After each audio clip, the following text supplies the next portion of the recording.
কি হয়েছে? মুখ ভার কেন? ও বুঝেছি, স্বামীর সাথে ঝগড়া না? তুমি ভালো আছো? স্বামীও নেই, ব্যথাও নেই। এটা ভাই ঠিক বলেছ, আমি এটা বিশ্বাস করি। বিয়ে মানেই ঝামেলা, কম তো আর দেখলাম না। আচ্ছা শোনো শোনো না, ওই যে পিছনের তিনতলাটা শ্যাওলাপাড়া, ওখানে একটা কাপল থাকতো, বহুদিন ধরেই থাকে। সেদিন দেখি বউটা নেই, বাপের বাড়ি গেছে, আর আসার নাম নেই। সেদিন দেখি কি জানো, জামাইটা নতুন একটা ফুটফুটে বউ নিয়ে আসছে। চিন্তা করো। সত্যি বলছো? সত্যি বলছি না তো কি? এসব শুনে শুনে আমার না ভয় লাগে। ভয় পেয়ে লাভ কি?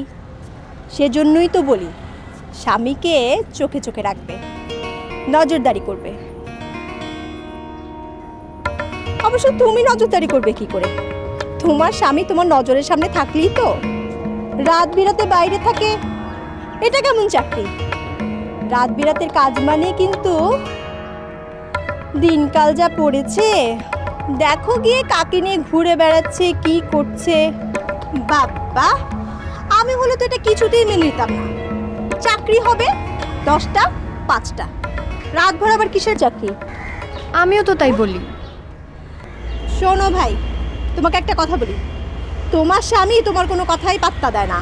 তোমার কথা যদি তোমার স্বামী শুনতো, তাহলে এই চাকরিটা ছেড়ে দিয়ে অন্য একটা চাকরি নিত। চাইলে কি আর অন্য চাকরি পাওয়া যায়? যায় যায়, চাওয়ার মতো করে চাইলে আকাশের চাঁদও পাওয়া যায়। এই আমাকে দেখছো না, আমি তো চাকরি নিচ্ছি। চাকরি করব, নিজে উপার্জন করব, স্বাধীনভাবে চলবো। ওইসব ঝগড়াঝাটি সংসার ভাই আমার দ্বারা হবে না।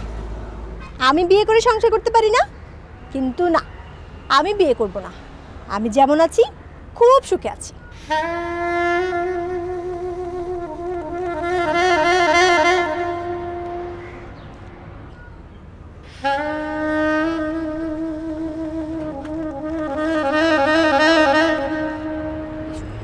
আসি।